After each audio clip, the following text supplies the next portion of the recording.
Now, back in the 1970s, the feminists who took to the streets to campaign for things like equal pay were famously labelled bra burners. But it's now the time for men to start setting fire to their pants. Their pants.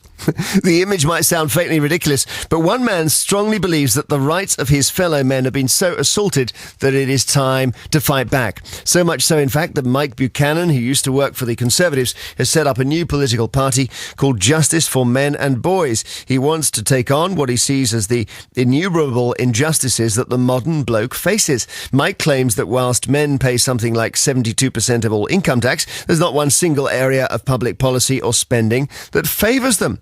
He says the education system favours girls who get better grades than boys, that the NHS spends more money fighting breast cancer than prostate cancer, that women get their pensions earlier even though they live longer, and they take up 65% of public sector jobs. So do you agree with Mike? Has the pendulum swung so far the other way that it's now men's rights and not women's which are under threat? Or is he plain deluded? Have thousands of years of male hegemony actually secured a pretty decent deal for British men? After all, only a fifth of our MPs are female, only 1 in 5 board members of FTSE 100 companies are women, and top female executives earn $500,000 less than their male counterparts over a lifetime. So does Britain really need a party that fights for the rights of men? I'm joined now by Mike Buchanan himself, the founder of the new political party, and also Laura Bates, journalist, a feminist and creator of the Everyday Sexism Project, which documents the harassment that women face in their daily life. So Mike, first just start with you and start with what the party's all about. Just lay out your stall for us. Yes, we think basically it's about time that men and boys were represented. Men are half the electorate. And yet there are a huge number of areas in which women are advantaged, primarily by the actions and the inactions of the state. And I'm not aware of a single area where women are disadvantaged relative to men. Right, so the laughter you can hear is Laura. We'll come to you in a second. But I mentioned some of them. So men paying something like 72% of all income tax. Would that mean that you think 72% of all policies should be male-focused? Or No, not at all. But I think that the thing we could at least hope for is some sort of gender equality. Well, why do you think that's lacking, or how do you see that it's lacking? Because Give some examples. For example, if we take domestic abuse and violence, around 40% of victims of domestic abuse and violence are men, and yet. Virtually the entirety of state provision for the victims of abuse goes towards women. So, for example, there are over 4,000 places dedicated to female sufferers of abuse and 15 devoted to male sufferers of domestic abuse. Anything else, just before we bring in Laura? Give some examples from you. Yes, I think also, I mean, in the business world, the government is driving, through the threat of legislated quotas, women onto FTSE 100 boards who are clearly not qualified. And in fact, studies in other countries show very clearly that when you artificially increase the number of women on corporate boards, corporate performance declines. There's not a single study that shows the result is corporate performance improvement. OK, Laura, what do you think of what you just heard?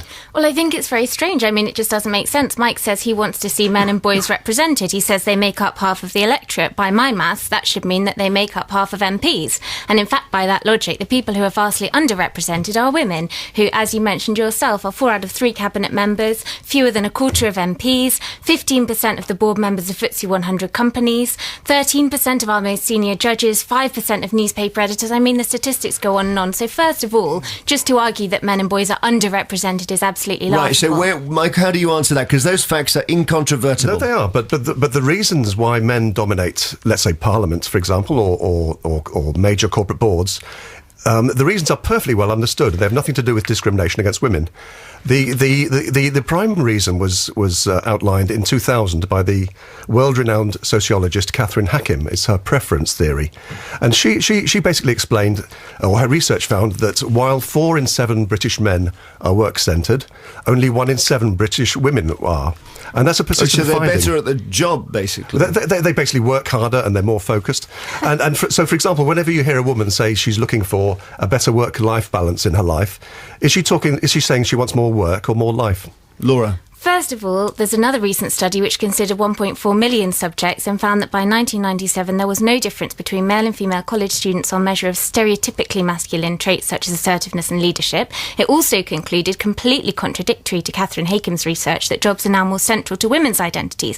But the very notion that men or women are inherently or biologically more or less likely to be work-centred is very problematic. What about the fact that we live in a highly gendered culture that pervasively suggests to girls and women from a very young age that it's their responsibility to make sacrifices for children? Are you reading all that out? No, I'm talking to you. Where's it coming from? This is coming from me. This is coming from the 25,000 women who have put their experiences on my website, the Everyday Sexism Project. This is coming from overwhelming statistics and studies, contrary to what Mike has just said, which clearly show that actually greater diversity at the top of Parliament and at the top of boards absolutely leads to greater and better performance. From the famed we do come back. study. I'm sorry, Laura, but that is just nonsense. There is not The a single... five there is studies not that you've quoted, Mike, as you yourself have just acknowledged, all talk about artificial measures being taken, and you talk about quotas a lot. Don't. But actually, quotas are not a feminist issue, and I think one of the big problems here is that you accuse the women's equality movement of being at fault for many of the issues you talk about. Now, hang on a minute. Feminism means equality between men and women, and I and many other feminists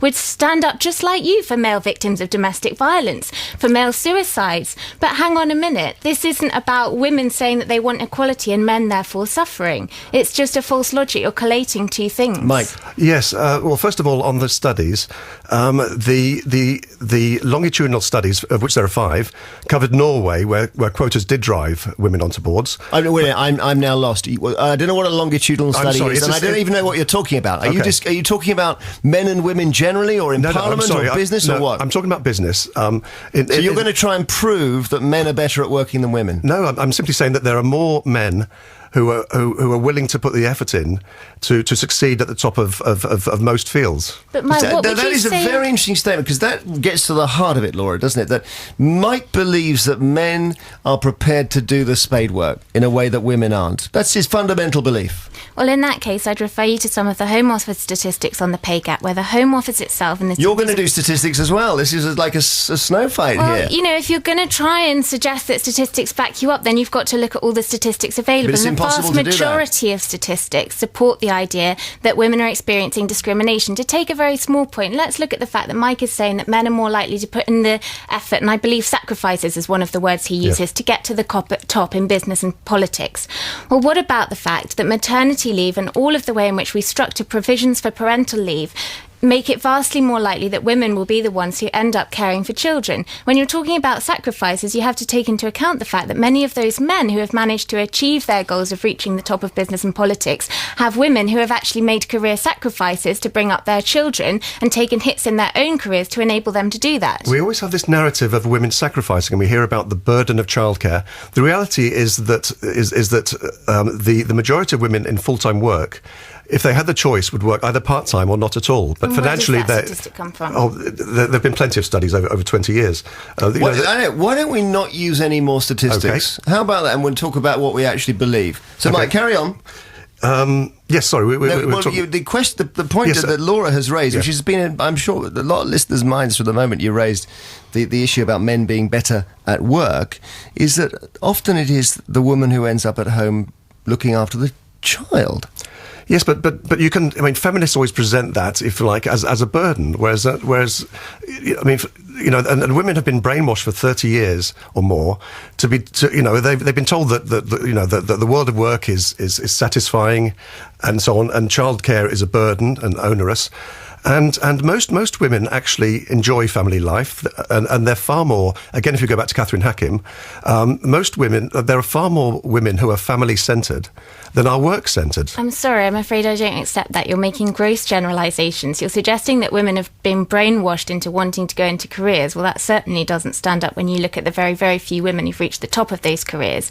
But you're also failing to take into account that our society suggests to women and girls from a very young age that they should be thinking and aspiring to different different kinds of careers and also to taking a far greater responsibility for the family life. For example, one woman wrote to tell us that her 5-year-old daughter asked to be turned into a boy because she wanted to go into space. She didn't even know that she had the option. She was 5 years old and she'd already got that impression. Another parent wrote to say that when his 3-year-old daughter picked up a stethoscope in a play session, another parent swooped in and said, "Oh, you're going to be a nurse," which would be wonderful if that was what she wanted to do. But from the age of 3, it was being suggested to her that she should be focusing on those kinds of careers. So for you to suggest that this is some kind of biological imperative that women have is utterly to discount extremely strong cultural factors. I'm not talking anything about biology, but we should remind ourselves that it's 34 years since Margaret Thatcher came to power.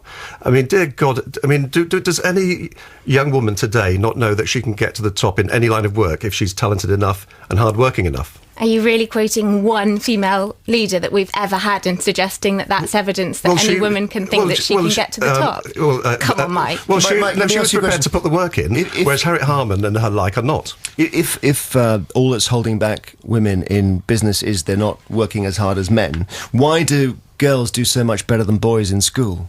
I think they're more conscientious, and the education system, which is now highly feminised and ever more so. Can you explain what you mean by that? Yes, I mean, in primary schools, right from primary schools, virtually all teachers are female.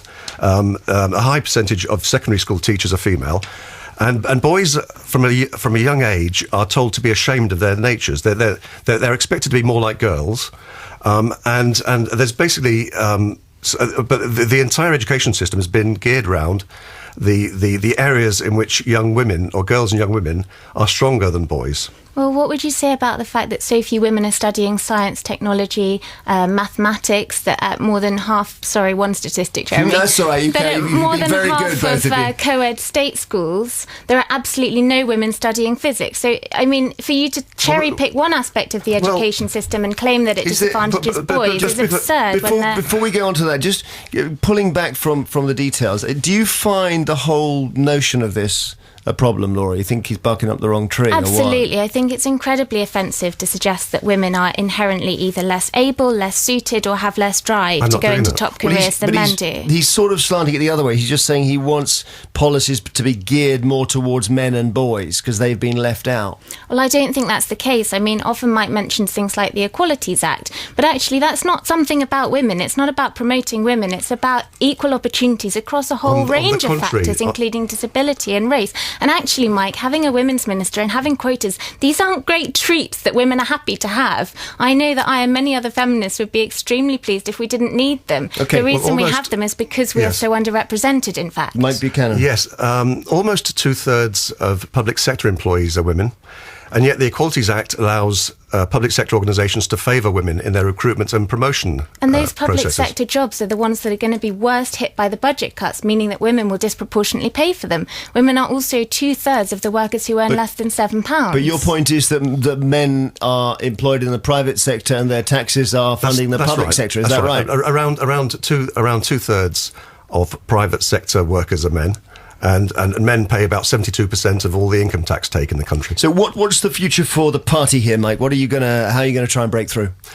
We're planning to contest the top 30 Conservative marginals, which had majorities at the last election between about 50 and about 1,600. And our intention is to pick up a few thousand votes at the very least, and ideally even win some of those seats in 2015, and start to get all the parties to recognise that legislation is anti-male, and that the state basically assaults the half of the population which largely finances the state. Laura, there are regular stories where we hear it's the Fathers for Justice thing, isn't it? It's the bloke who's lost his house and his wife and all. That's how he sees it, and he can't see his children either, and he feels the law is just stacked against him. Do you have sympathy in those cases? Of course. I think if there are cases where people are being unfairly treated by the system, whether they're men or women, that's really important to fight for. What I think is really false logic is to suggest that those cases are the fault of people campaigning for women's equality. economy. Thank you both very much indeed, and thanks for sparing us from all the statistics I know you could have deployed in this discussion. Mike Buchanan is the founder of the new political party Justice for Men and Boys. Laura Bates is a journalist, feminist, and creator of the Everyday Sexism Project, which documents the harassment that women face in their daily life. Wow, that was a discussion, and it went on, and so because it was so interesting, we haven't got much time for comments, and there's a lot of people now calling to wanting to talk about what they just heard, which was essentially Mike Buchanan, who's founded a new political party which is called Justice for Men and Boys. Charlie in Newcastle has texted, "It sounds like this man has a royal chip on his shoulder about something. I'd love to know what. This man is in the wrong century. He has made a gross amount of assumptions." Ian MacDonald in Cambridge, you felt a bit more sympathy with him, did you? Yes, I agree with a lot of what he's saying, and if you go through the systems, you actually appreciate what he's coming from. Like, very quickly, if you go to court, see a child, 8 out of 10 fathers want to see their child, but you've got practically no chance. If you go to contact centres, if you pay money, it does make a difference. But a woman, if a guy's got custody, a woman does not have to pay a penny, doesn't have to see the child. I can walk into her life at 16 and take the child away. Ian, thank you very much. Any problems. We went into that area, Ian, and thank you for your call. And we were trying to find other areas where men are disadvantaged in the same way. Ken emails from Preston and says, "At last somebody is sticking up for us lads. For too long now, I've seen women get jobs and get promotions just because they are female rather than the best person for the job. And when they want to go off and have children, us lads have to work twice as hard," he says. Annie Shelburne in Burnley, you're sitting there laughing at this, I gather. I just think it's a bit unbelievable. I think that bloke's living on a different planet to everybody else, actually. I mean, just men run this country and men run the world. The majority of MPs are men, the majority of top judges are men, the majority of CEOs, etc., etc. If men are not allowed to see their children, there is usually a good reason, like domestic violence. Usually men are not. Usually men get access to their children. Unless leave aside visiting children and so on, because that's a specific area. Yeah. His point is really about the big point is that men pay 72% of income tax and they don't get enough bang for their buck in society generally, all over. Well, maybe that's because men still earn a lot more money than women do, and a lot of women are still doing the lowest paid jobs, particularly in the public sector. It's saying that 2/3 of women public sector workers are women, but most of them are very low paid. So that's probably why men pay a lot more tax, because they earn a lot more money. Thanks, Annie. Alison emails from Chesterfield and says this man is a caveman in a smart suit who actually thinks he's standing up for men and boys, when really he's quoting pointless statistics about nothing. He's made my blood boil. Paulie in Brighton texts, "What a convincing and coherent woman speaker. She's wiping the floor with him. I think I'll continue to be a heterosexual male feminist." On Facebook, Amanda Wills says, "Haha, apparently I've been brainwashed into wanting a career. What is Mike talking about?" Anna in Sheffield texts, "Mike must not forget that one reason men make up 72% of those paying income tax is because women are at home, unpaid, looking after the children." On Facebook, Mike Mahoney is a bit more supportive. He said, "It's not just men's rights that are being eroded by women's libbers. Women's influence in society has led to the airy-fairy policies and too much compassion for people who don't deserve it." Dave Simpson in Cardiff says, "I completely agree with Mike Buchanan. He's bang on the money. I'm an NHS nurse. There's absolutely no mandate for men's health. There are no men's health clinics. There's far less available help for men suffering from depression." So he agrees. Just a couple more comments for you before we go to the news. Linda in Canterbury has texted and says, "I'm a housewife. I'm actually with Mike on this, not Laura. No one forces women to have children and stay at home. Women need to let men have equality too. Too many women want too much from the government and employers."